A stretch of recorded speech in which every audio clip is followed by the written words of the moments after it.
พี่น้องรู้สึกว่าสงครามคีย์บอร์ดสิรุนแรงในช่วงนี้ระหว่างฟังแผ่วเผากับฟังผู้ใหญ่บ้านฟินลอยแลนด์มีบอร์ดโน้ตเข้ามาผสมพร้อมพี่น้องเอ๋ยโอ้ยใช้ทางแผ่วเผากับโตกับสวนกับคือกันป้าดเป็นตาดูเดียดแถวบ้าเฮยบอร์ดโน้ตออกลงป้องเป็นพี่ไส้ที่แสนดีออกลงป้องน้องไส้ผู้ใหญ่บ้านฟินแลนด์แผ่วเผากับชูคือกันพี่น้องเอ๋ย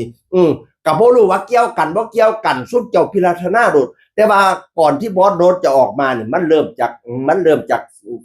ตัวละครหลัก2ตัวนี่ก่อนคือแพ้วเผากับผู้ใหญ่บ้านฟินแลนด์พี่น้องเอ้ยก็เริ่มจากการสิขายดินดอนต้นหญ้าเฮียนชั้นบ้านช่องหลังนั่นล่ะพี่น้องเอ้ยมันก็สิมีปัญหาอะไรทำไมกันอยู่นั่นล่ะผู้ใหญ่บ้านฟินแลนด์ก็สิขายเนาะทั้งพี่ก็ไปยื่นกฎหมายยื่นศาลอะไรทำไมก็บ่รู้พี่น้องกำลังที่เฮาได้ฮู้ได้เห็นนั่นล่ะ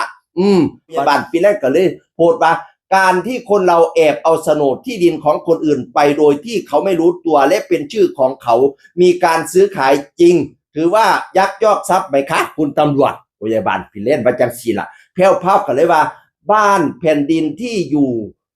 ที่กินหนูรักที่นี่ขอบคุณบรรพบุรุษปู่ย่าตายายที่มีแผ่นดินให้หนูได้อาศัยทำมาหากินยะโสธรบ้านเกิดถ่ายรูปคู่กันกับเฮียนหลังสีส้มๆพี่น้องเอ๋ยแล้วกับมาเมนว่า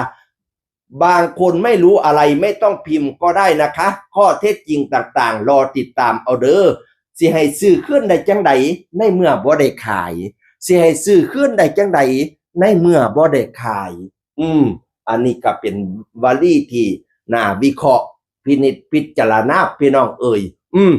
บัดนี้แล้วก็ไล่สดเนาะแล้วก็ไล่สดวันโอ้ยเฮียนหลังนี่ก็อยู่แต่ปูอยู่แต่ปูเสียขนของไปได้คือให้ขนไปใส่ก็เฮียนข่อยอยู่นี่เสียขนไปใส่พะนะว่านั่นน่ะจังได๋ก็มันสิ้นสุดอยู่กับศาลก็แล้วกันค่ะพาขี่แหมขี่ก็ขี่อยู่นี่ไม่แกล้งเก่าอยู่นี่แหมว่าซั่นว่านั่นน่ะมันเป็นเฮียนบรรพบุรุษพะนะว่านั่นน่ะแล้วก็ว่าจังซี่พี่น้องในไร่สดนั่นน่ะแล้วก็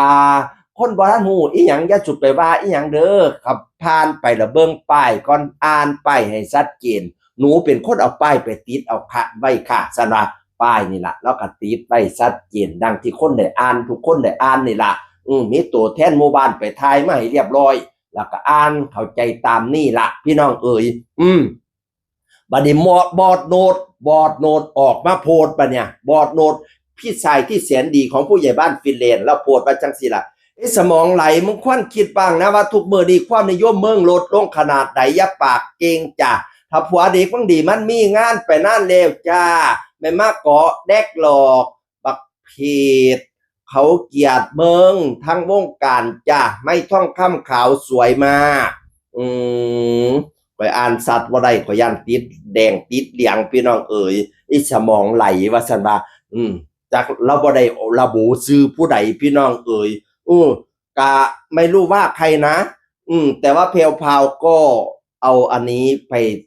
ถ่ายในสตอรี่ลงในสตอรี่แต่ก็ไม่เอาคนชื่อคนโพสต์ใส่แต่ว่าเอาข้อความนี้ไปใส่ในสตอรี่แล้วก็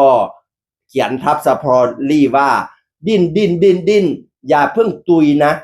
555ขำสักตายซะเนาะวาสนาสักตายสักตุยซะเนาะเอาเป็นการตอบโต้กันพี่น้องเป็นการตอบโต้กันทั้ง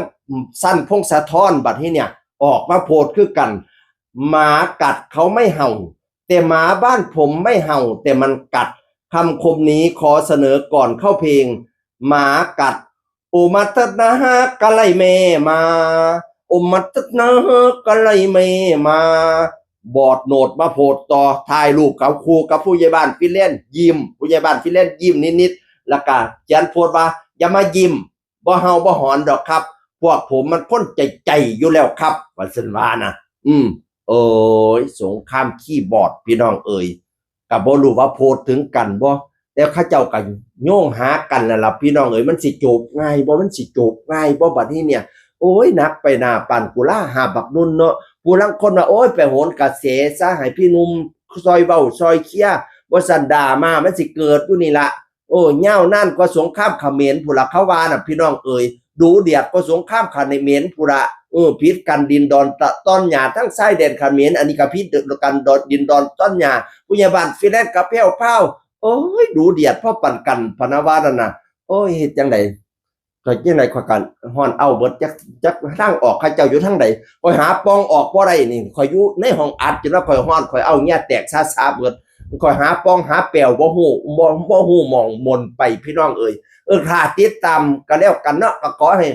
ออกไปได้ช่องทางดีๆออกไปช่องทางที่เบิกบานทุกกรรมทุกไฟก็แล้วกันพี่น้องเอ้ยโอ้ยคันสิจองเวรจองกรรมกันอยู่นี่บ่เบิดบ่จบบ่สิ้นเด้อมันสินอเหนียวไปฮอด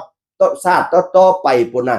เพราะกรรมมุนาวัตติโลโกสัตว์โลกย่อมเป็นไปตามกรรมกัมมะโยนิกัมมะพันธุกัมมะปฏิสารโนยังกัมมังกลิสาวามิวาปาปะกังวาตสัทธายาธาภวิสสามิ